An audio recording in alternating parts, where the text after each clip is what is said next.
Are you a strict babe? Are you a lenient babe? Are you an understanding babe? Today, I would like for us to lean into the strict babe that lives in all of us. Because this is what our discussion will be about. The strict babe.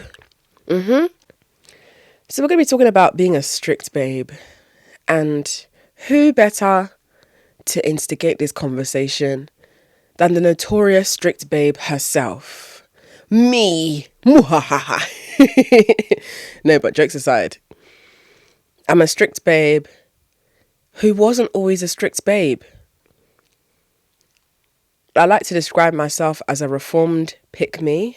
Yes, I speak from having lived the experience of once being that girl who thought that if I was more agreeable, I would be more lovable.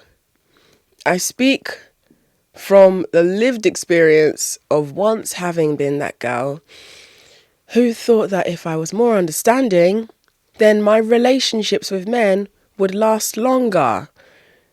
And I was obviously in for a surprise.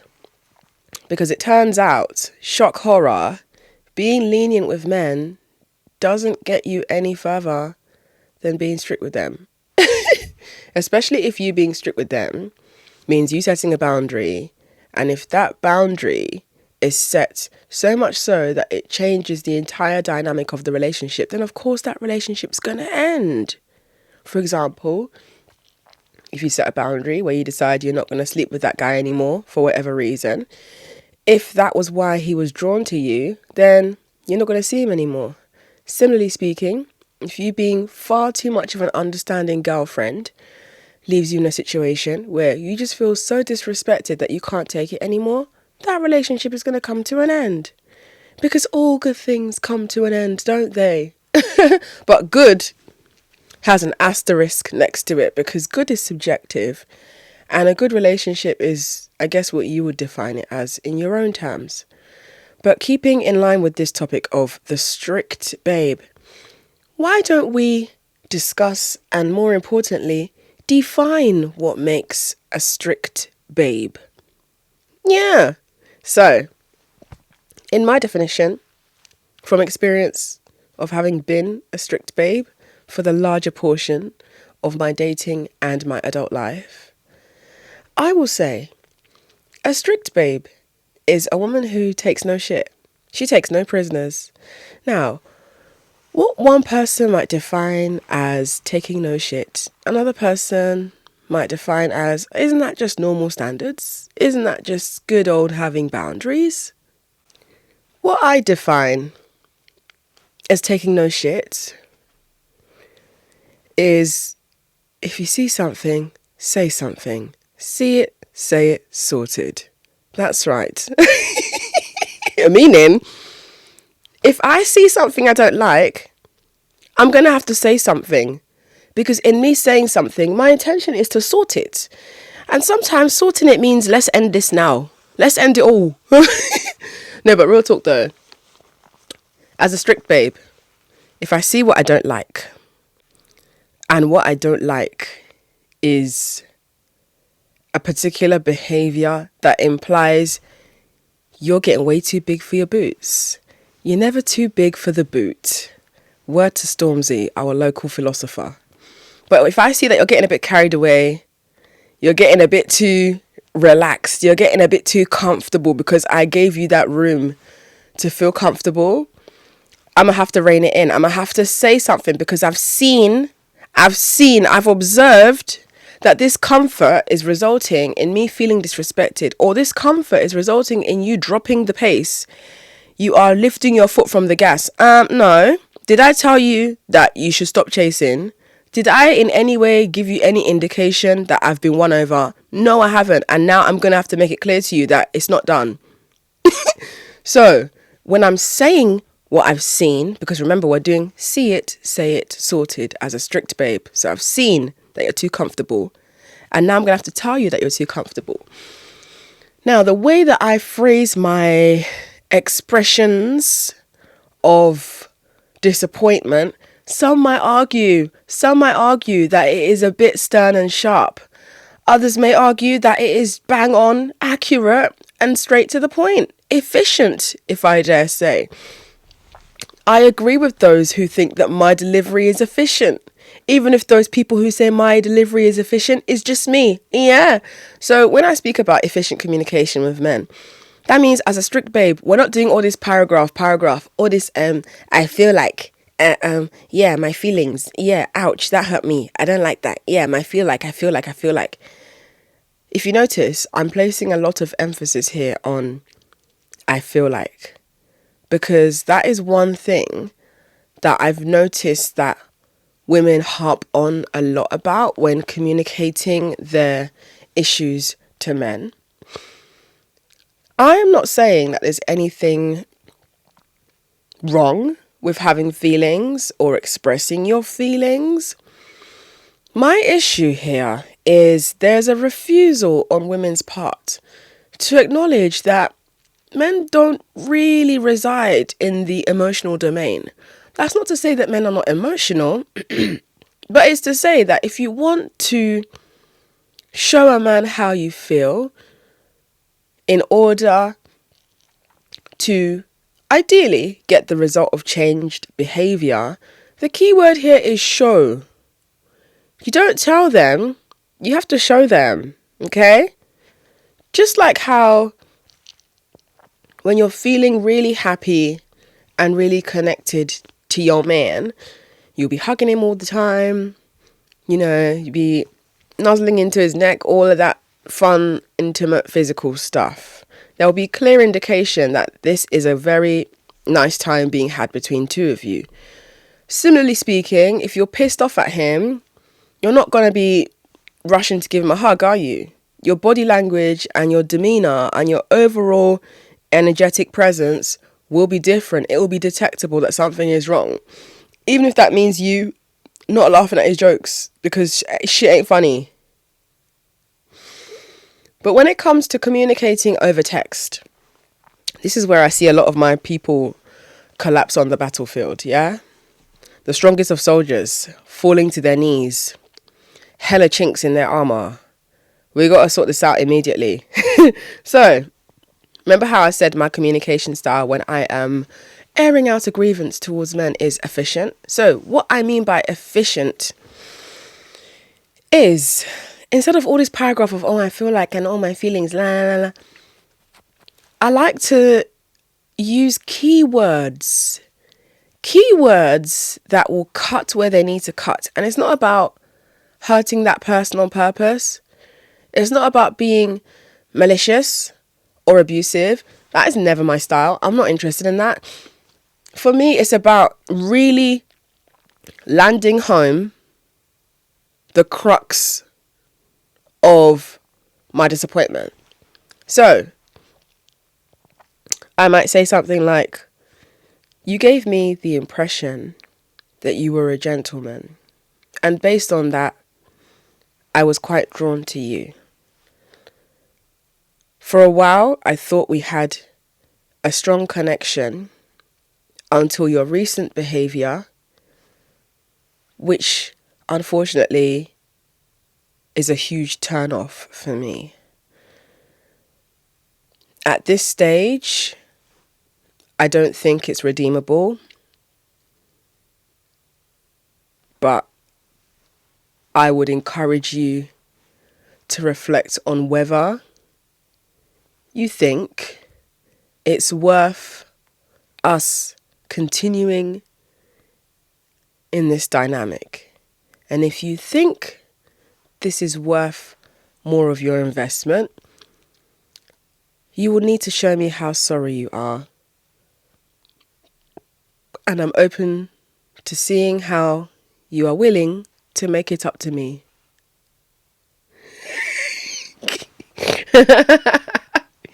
So, were there any keywords you identified there that made you think, that's interesting. I might use that. Because I can see quite a few. The phrase turned off, that is my go-to.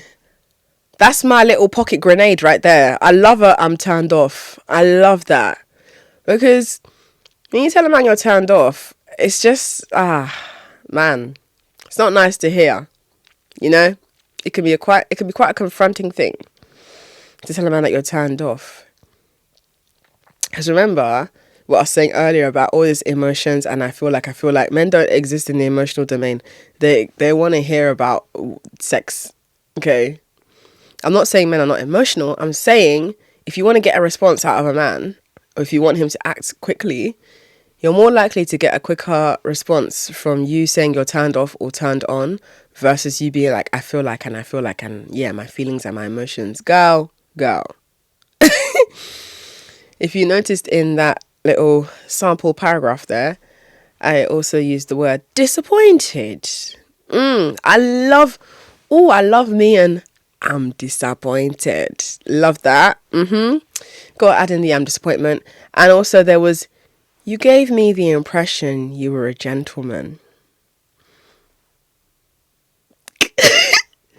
Because that's basically me saying, I thought you were that guy, you know? Like, things were going well. Your game was working. Yeah? We were off to a good start. And now you spoilt it. You gave me the impression you were a gentleman.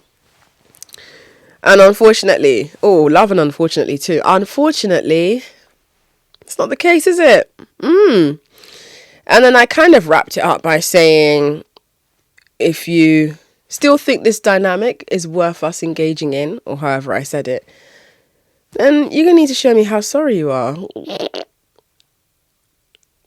And me saying you're going to need to show me how sorry you are is based on if he had said something along the lines of he's sorry. You're going to need to show me how sorry you are.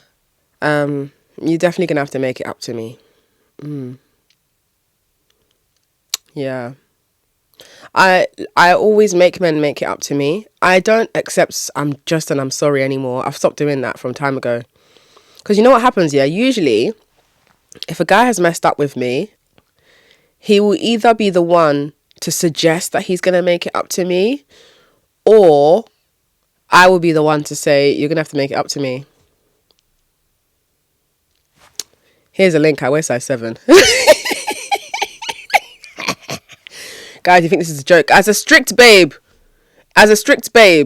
we have to see it, say it, sorted. We have covered see it, which is observe the thing that you're pressed about. We've covered say it, which is talk your shit and be efficient in how you communicate it. Now, in terms of sorted, how are we going to sort it? Reparations. He's going to need to make it up to you in some form of gesture or gift. Don't just accept change behavior. Change behavior is not enough. He has to be penalized. You need to tax him for the offense. Okay? This is not about being petty. This is about principle. There is a fine line, super fine line between petty and principle. Okay? I know that this sounds like, but he said he's sorry. You've communicated how you feel. Why are you dragging it? I'm not dragging it. I am seeing it, saying it, and sorting it. See it, say it, sorted. It's very real, guys. It's not about dragging it. It's about allowing him to learn his lesson, because a man is going to do something to piss you off. This is something that, as a strict babe, 101. Strict babe 101 policy is, at some point, he's going to do something that's going to upset you. Okay? I'm not saying this to be negative. I'm saying this to say, if you stay ready, you don't have to get ready. Meaning, if you anticipate that as a man, as a fallible human being, as a flawed person, at some point, no matter how well things are going in your chemistry and your connection, at some point he's going to do something that's going to upset you. Okay? It might be accidental. It might be that he's just gotten a bit carried away and he's become negligent. Whatever it is, something is going to happen. If you're not being deluded, then you will recognize that, okay, this is part of the human experience. Like, no matter how well things are going with a guy, he's going to say something that's going to upset me, and we'll take it from there. So if you can reverse engineer it, right, meaning if you know a man's going to piss you off at some point, Even if you're in the honeymoon phase of love bombing each other and being nuzzled in each other's necks and whatever the lovers do these days, if you know at some point it's going to piss you off, then you create your wish list of stuff well ahead so that when he inevitably pisses you off and surprise, he's going to have to make it up to you, you're not going to be stumbling, wondering, how's he going to make it up to me? I don't really know what I want. Compile your wish list. I have 2 separate wish lists, right? I have a wish list that is almost similar format to your notes app, where you just throw everything in there that you want. But it's a website. It's called thingstogetme.com. What I use thingstogetme.com for is when I see something I like and I'm window shopping and I'm feeling a little bit manic and I want to buy something I got no business buying, I will reflect on that thing. Do I really want to get it? If I really, really want it, I'll add it to that thingstogetme.com wish list. And so I've just got this little directory of things that I've wanted at some point. That's one wish list. My second wish list is a website called Throne, THRONE.com. If you've been listening to this podcast for a while, you might remember me mentioning a website similar to this called Wish Tender. Wish Tender does not exist anymore. Throne is essentially its replacement. So on Throne, similar format to Wish Tender, you can receive cash gifts or you can receive physical gifts. So how it works is if someone wants to send you money through Throne, you would create a banner that essentially says £50. There's already an infrastructure in place, so you don't have to spend too long doing this. But if you want £50, you select cash gift. Input the amount of money you want, £50. Okay, cool. When someone goes to your wish list on Throne, they can see at a glance all the gifts you want. So they might see £50, £100, £250, and then they might see perfume, shoes, bag.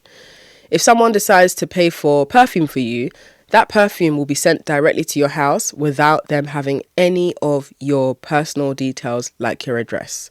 If that person chooses to send you money through Throne, they don't have any access to your bank details. Throne takes a little tiny commission, but you can cash out and it will go to your bank account. So the reason why I've got 2 separate wish lists is because the previous wish list I mentioned, the previous wish list that I mentioned called thingstogetme.com is more just where I keep things there that I know I've liked at some point, because Throne doesn't have everything that I want that can be shipped out, if that makes sense. So Throne, it kind of mirrors Amazon's directory, meaning that there's certain things on Amazon that if you want it, you can get it on Throne, but it's not everything that's on Amazon that you can get on Throne. So it might mean if I want, for example, Sol de Janeiro, which I love Sol de Janeiro, I use Sol de Janeiro, I'm a repeat buyer of Sol de Janeiro, so much so that anybody who's having a birthday, I always get them the number 71 body spray, specifically because it smells so good. But Sol de Janeiro is not on Throne for some reason, even though it's sold on Amazon, I think. So it's on my things to get me wish list. So where I'm going with this wish list thing is why I personally have 2 separate wish lists is sometimes, let's say the guy is sorry and he needs to make it up to me. I'll go and look at my thingstogetme.com and I'll be like, what did I even want from him? Because you have to gauge it. Like, there's some guys who the way they'll make it up to you is they need to just send you money. Just shut up and send me money. Just hold your mouth, keep quiet, and just send cash. I don't want to hear anything from you again. And there's other guys where the rapport is not really like that. So it's not really cash you'd ask them for. It's more like, I don't know, they can get you something a little smaller or just something else that's not cash. You know, you gauge it. It's different from person to person. But for me, I really believe in always having a wish list at hand. Always. Even if it's not cash, just always have things written down that you like so that you are always quick on your feet. Quick-witted. In order to be quick-witted, you need to be prepared. And a strict babe is a sharp babe. And a sharp babe is prepared. Speaking of sharp babes, did you know? Hear ye, hear ye. I have sold out my live show happening on October 26th called Patriarchy's Worst Nightmare, happening at Leicester Square Theatre, and they have given me a second date the following day, October 27th. Tickets are available now. They are more than halfway sold, like probably even more than 3/4 sold. If you want to go with your friends, I will suggest you run into the group chat now, message them, ask them if they're trying to go, because you can't even secure row seats anymore from how it's looking. The show is called Patriarchy's Worst Nightmare, and it is going to be a show full of fucking hilarious entertainment coming from who other than me. See this as women gathered in an underground secret bunker discussing shit that men have no business hearing. But of course the men will somehow hear it. But I love this concept of being patriarchy's worst nightmare, because the patriarchy's worst nightmare is a woman who knows her worth and is not afraid to act on it. Leicester Square Theatre is a wheelchair accessible venue. Due to the nature of this show, it is 18 plus. So I would implore you to come with your ID and make sure you're not bringing anybody who's underage, because they will not be welcomed into the venue, unfortunately, due to the themes being discussed. Yeah. So if you'd like to get a ticket, LeicesterSquareTheatre.com. You can also simply Google search Slumflower Live Show October. Thank you for supporting me. To those who have sold out show 1, show 2 is on its way to selling out. This is my first time doing back-to-back sold out live shows. Oh my God. So thank you for your support, and I will see you on October 26th and October 27th. But on being a sharp babe. A sharp babe is a babe who is always ahead of the curve. And that means anticipating not only that he's going to piss you off, but also anticipating that he's going to have to do something about it. And this is why when I speak about reverse engineering the ting, I have to remind you, I have to drum this in. I have to dial this home that if you know that at some point a guy's going to piss you off, and if you know that the way for him to repair things through reparations is for him to either send you money or buy you a gift, or he can carry out a huge gesture for you, gesture/favor, then you need to make sure you're meddling from the onset with a guy who is capable of doing such in the first place. And the key word here is financially capable. This doesn't apply to dating broke men. Guys, if you're dating a broke guy and you want him to make it up to you, what's he going to be able to do? Like, real talk, he can't even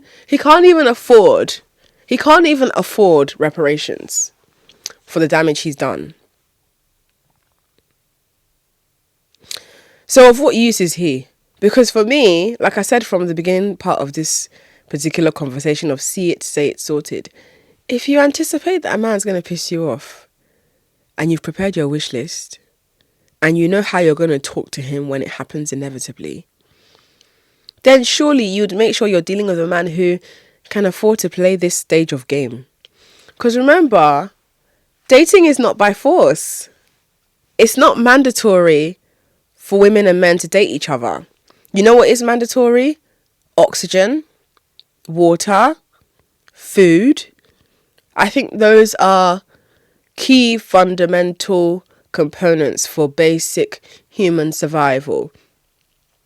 You can't survive without oxygen, you can't survive without water, and you cannot survive without food. But you can definitely survive without dating. So if you're choosing to date, that's something you're opting into. So make sure you're choosing for the best possible option for yourself. Now, a common grievance I hear expressed from women who listen to my work and want to apply it, but they're just not really entirely sure, or they feel like they're being held back by something. A lot of women fear that they may be taking the strictness too far. They're not really sure how to navigate being a strict babe. They feel bad. They feel like they're being rude. Okay. I just want to neutralize those fears by reminding you that not only do men not feel bad about asking you for pussy, They also don't feel bad about ghosting you afterwards, just so you know.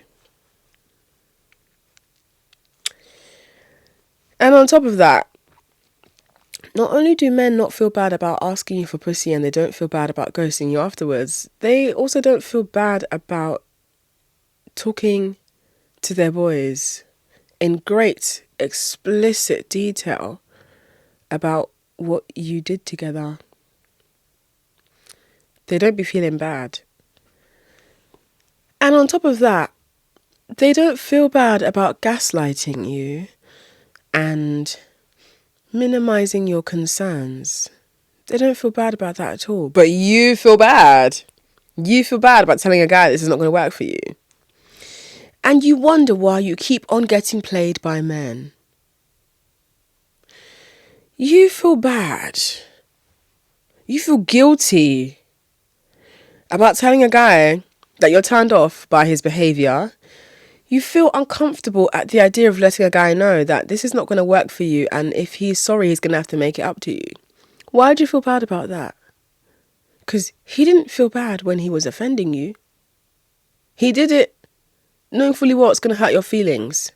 And he rationalized it and justified it to himself. But you're feeling bad about making sure that he says sorry in cash. Maybe you're not cut out for this life. Maybe you need to sit this one out and find a hobby that fulfills you. Because men are not a hobby.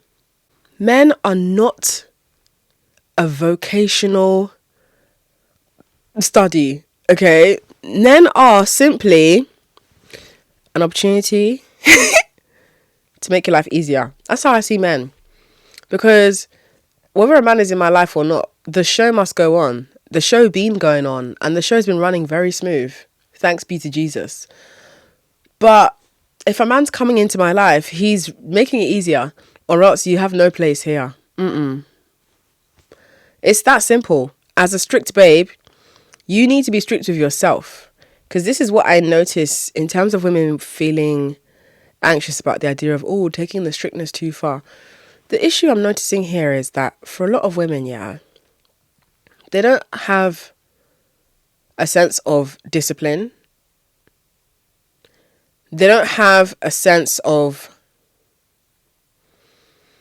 governance over one's emotional self. So what does that mean? Well, a lack of discipline means you guys be having sex because you felt like it. And the felt like it is so spontaneous and it's so not thought through. And this is not sex shaming or judging you for being sexual. This is me saying that when you're leading from impulse, you're often behaving in a way where if you was to review the behavior in hindsight with the newer information of what you've gathered from how this guy's acting now that you've had sex with him, you probably would not have had sex with him. And when it comes to self-control and self-governance, I noticed that a lot of women lack the ability to emotionally regulate themselves. They expect their boyfriends to regulate them.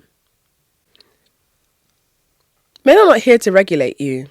You're here to regulate yourself. I don't think it's a man's job to make you feel better about something.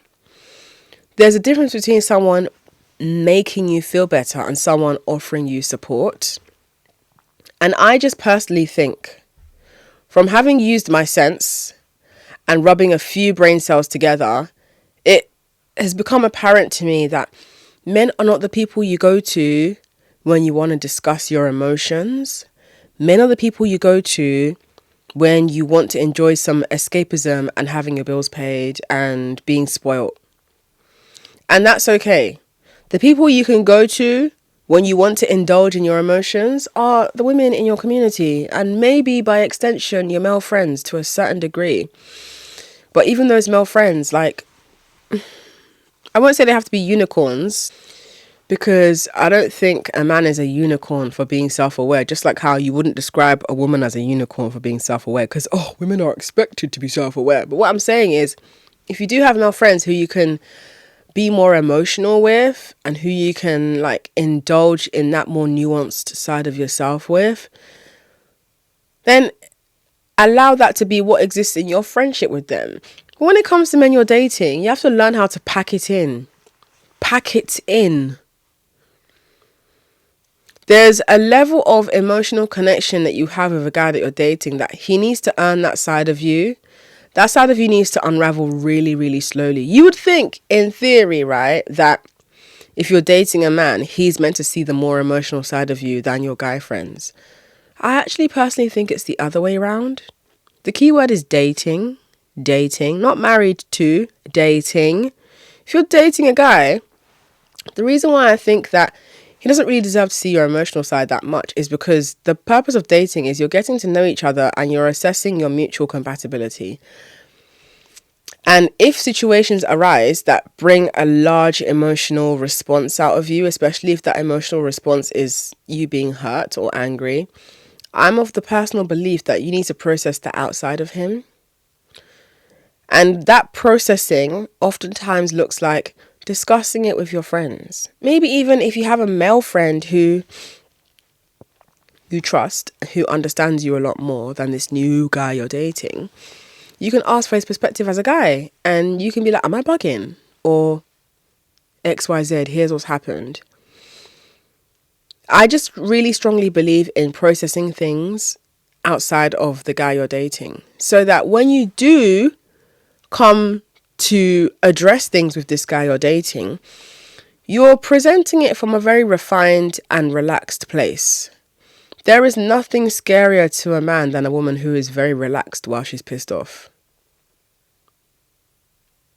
Because at least when you're yelling or cussing, you're predictable. Because it's like, oh yeah, she's upset. She's cussing. Okay, whatever. Let her insult me. It's fine. I know she's deeply invested. This passion and this anger shows that she likes me. They're taking that from your anger. They're taking, oh, she's pressed. She likes me. Just so you know. But when you're angry and you're relaxed, your voice is very chilled. And the way you're communicating is almost cold. That's when men start to get scared. Because they're like, oh, I think I've lost her. She's very chilled out. She's not shouting. She's not cussing me out. This is a little scary. Because what they don't see is the back end. They don't see that you've already processed this in your group chat or with your best friend or with your guy friend. So by the time you've come to present your case to this man who you're dating, you already sound very resolved and refined. That's how strict babes operate. So when you're worried about taking the strictness too far, it's about finding the middle ground, the balance between nice and nasty. And I feel like I've nailed that down to a very cute T. I've nailed that down. Because as someone who has a Libra rising, it is already in my default to be nice and diplomatic. You know, I'm not the most disagreeable person, you know. You'd think that because I have this podcast and because I talk my shit, I'm going to be out here disagreeing with people every time I hear them say something I don't agree with. Do you know what I do? When I'm in a discussion with someone and they say something I disagree with, I actually find it quite uncomfortable to just cut in and be like, I disagree. Instead, I prefer to be diplomatic and I ask them questions about their opinion to hopefully through my questions, I'm implying that I don't agree, but I'm also showing genuine curiosity. Like, I will be respectful. But there's a line here, of course. If you're being racist or misogynistic, or if you're overtly being offensive, of course I'm going to talk my shit. But I'm talking about if someone is, for example, dating. Let's say I'm talking to a woman and she's a classic, you know, nice babe, understanding girlfriend, pick me if you will. And she's talking about her own ethos and outlook and, you know, how she believes in splitting bills with men. I'm not going to be like, you split bills with men? Ugh, could not be me. Because for someone to even be in a headspace where they believe it's okay to split bills with men, in my personal opinion, they probably have low self-esteem, or that's the best they can do. So they don't really believe in themselves. And I don't think it's very nice to confront somebody with a very harsh and blunt comment that implies that they don't believe in themselves or that they have low self-esteem, because it's just a bit rude. So what I do is, if I'm hearing them talk about, oh, they split bills with men, I'm like, oh, really?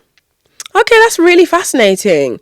So how does that dynamic work? Because I'm definitely in an opposite experience, you know? I don't really do that. What does that look like for you? Wow, you split bills. Okay. How long have you been doing that for? Like, I'm just going to ask questions out of curiosity. Whole time in my head, I'm like, could not be me.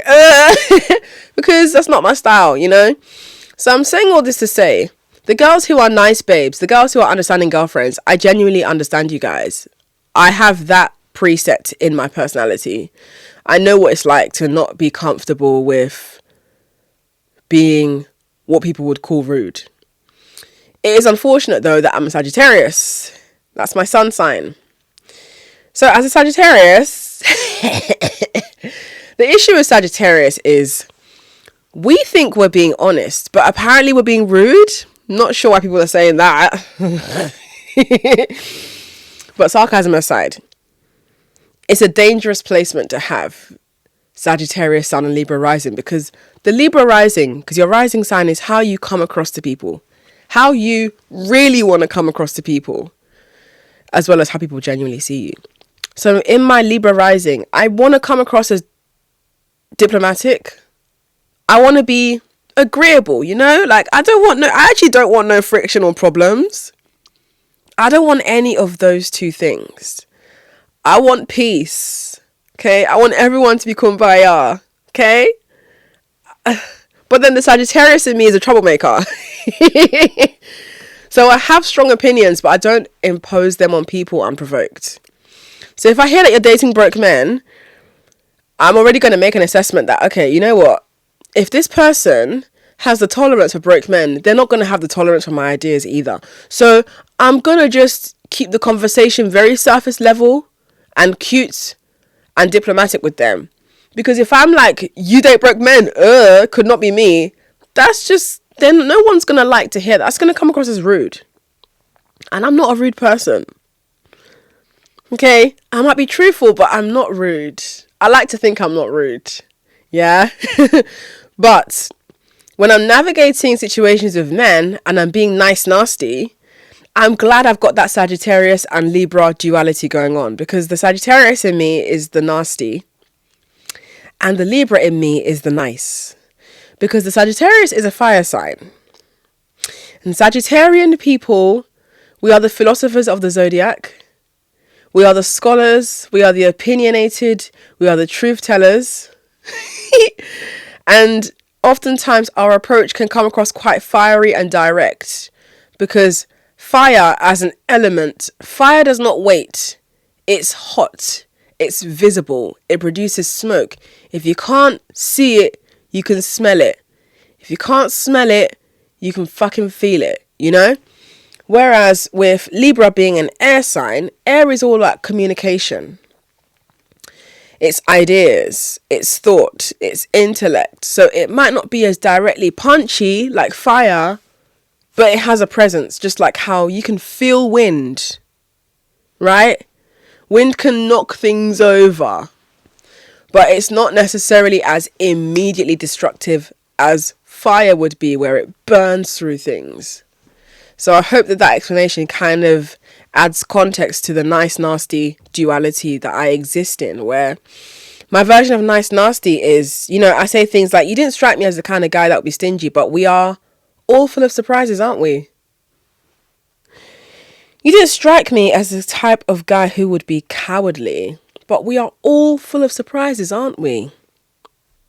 That is nice nasty, because in me saying you didn't strike me as the cowardly type of guy, that's me saying I genuinely thought that you were a confident man. Now, the nasty side of that same sentence of you didn't strike me as a cowardly type of guy is I'm observing that you're cowardly. Now, the second half of that phrase being, but we are all full of surprises, aren't we, is a mixture of both the nice and nasty. Because me saying You didn't strike me as the cowardly type of guy, but we're all full of surprises, aren't we? Is me kind of being a bit open-ended with it, being like, but hey, I guess I wouldn't have known that because, you know, we are all full of surprises. So I've just cussed you out by calling you a coward, but the way that I've said it, you can't really say I cussed you. You can't really say that I called you out on your name, but it was a little bit salacious of me, wasn't it? Yeah. Another way that I'm nice nasty is if I want a guy to do something for me, let's say I need him to send me like 5k. If I'm doing it in a nice, if I'm asking him for 5k, £5,000 in a nice, nasty way. Now, this depends on the guy, kind of guy I'm talking to, because you need to appeal to a man's ego in both a nice and nasty way. So if I'm talking to a Nigerian man and I want him to send me 5k and I know that he can do it, but I'm also trying to like nudge his ego a bit to to make him more likely to say yes. Because with Nigerian men, it's a different psychology. It's a different psychological game we're playing here. So sometimes I might be like, I really need your help with something, but I don't want to stress you out because it's kind of a big problem. He's going to be like, what is it? Now, the reason why I've prefaced it by saying it's kind of a big problem is because for some people, 5k is not a big problem at all, right? 5k generally is not, it's not 50k, you know, it's 5k. And granted, if I'm talking to someone who's got money, 5k is not an issue. But I like to make it sound like it's a bigger problem so that when I say what the actual problem is, he'll be like, is that it? But it's about preparing the ego. So I'm like, oh, I need your help with something. It's kind of a, I don't want to say it. I'm kind of nervous to say it to you because it's kind of a big problem. What is it? What is it? Oh, fuck's sake. Okay, so remember that time when I was telling you about the business that I started? Well, basically, in the pandemic, ran into some issues and I had to pay some of my staff. And so when my accountant showed me my accounts, it turns out that I owe £5,000 VAT to HMRC. And it's really rocked me because I wasn't expecting that. So, would you be able to help me? But if you can't do it, don't worry. Like, I don't want to burden you. I know that it's a lot of money. If you can't do it, then it's fine. I'll figure out another way to get the 5k.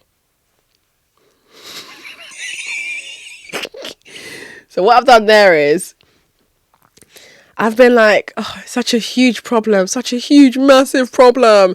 He's probably expecting to hear me ask for 20k. It's only 5k I'm asking for. And I've said, if you can't do it, don't worry, I'll find another way. Cough, cough, I'll find another man. But the if you can't do it, don't worry is the part that's going to get him. Because it's the whole idea of like questioning a man's ability to do something, especially when it comes to financial capability. Men who have money, they're doers. If they're the kind of people who actually are generous and who use their money properly, i.e. spend their money on women as they should. Men who have money are not afraid to use it. Like, if you imply that they can't do it, they're going to be like, is that it? Just 5k? Is that what you're making all this noise for? Oh, yeah, I didn't want to stress you out. I know you've been working really hard and this really came out of nowhere. It's really put me in a bad mood. So, yeah. That's not necessarily nice, nasty, but it's just, you need to play on a man's personality. Use what you know about him to get what you need. Because I just think that as a strict babe, yeah, again, this comes back to the man you choose.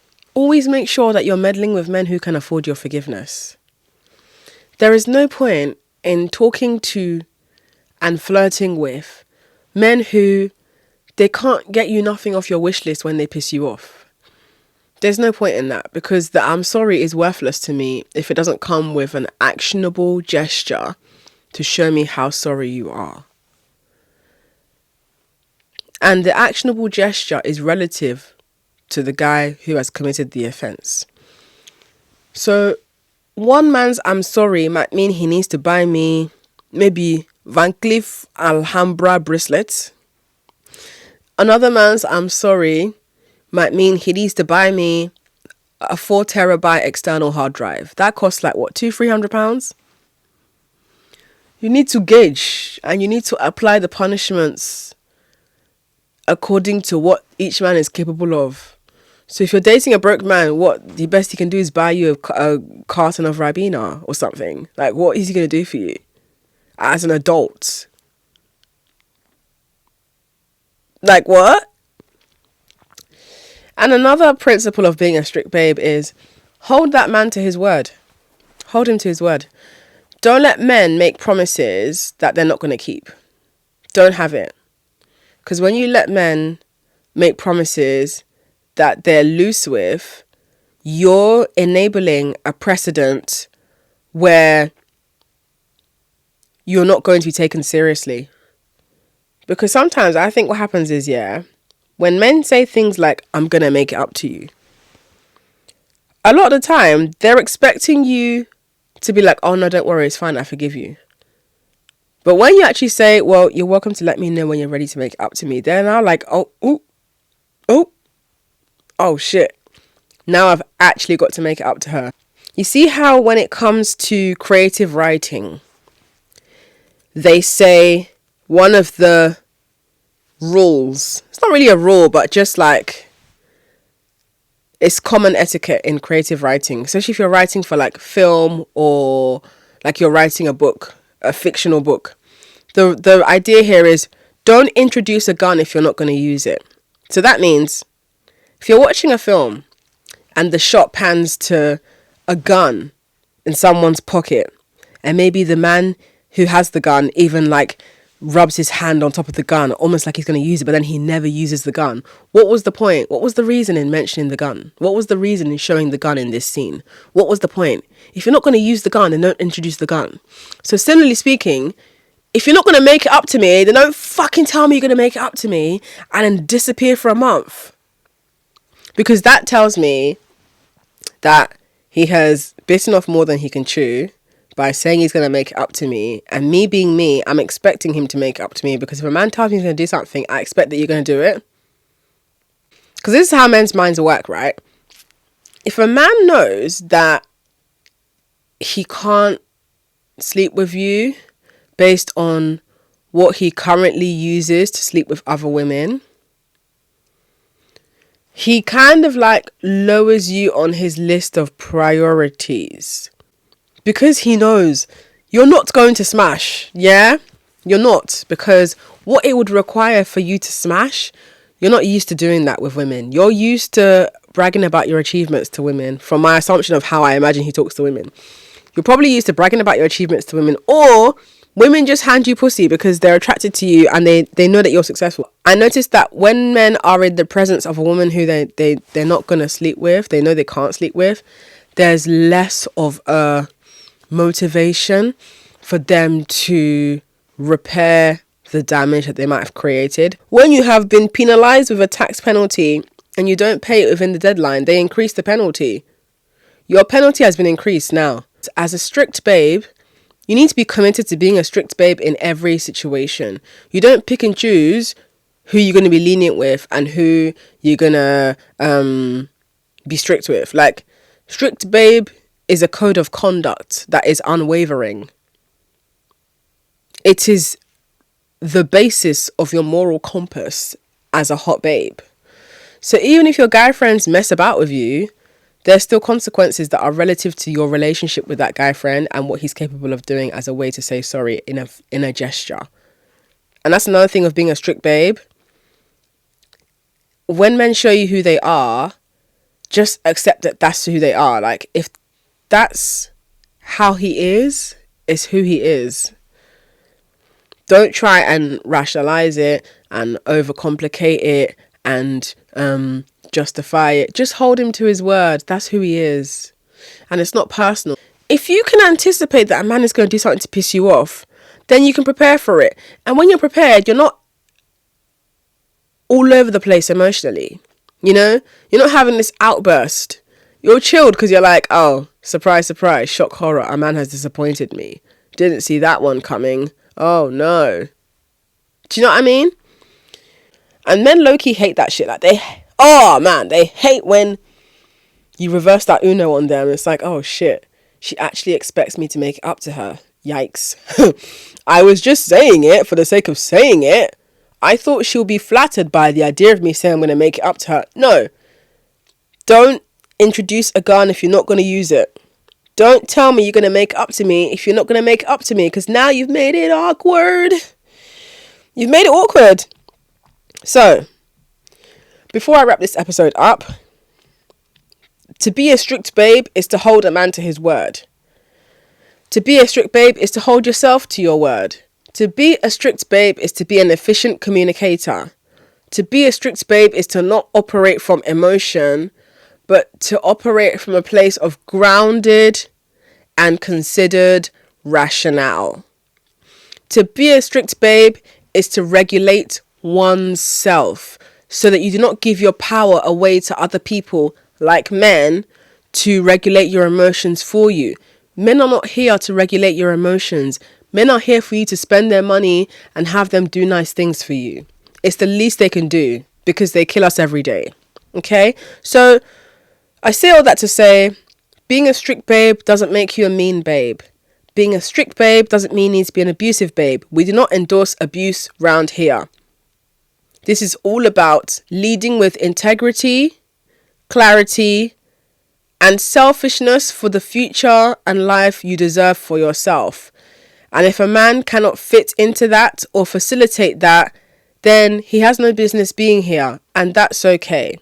Because in the same way, if a man sees you as not going to sleep with him or not sexually useful to him, he'll dispose of you without feeling bad about it. Thank you for listening to this episode. I hope you enjoyed it. And as always, I'll catch you in the next one.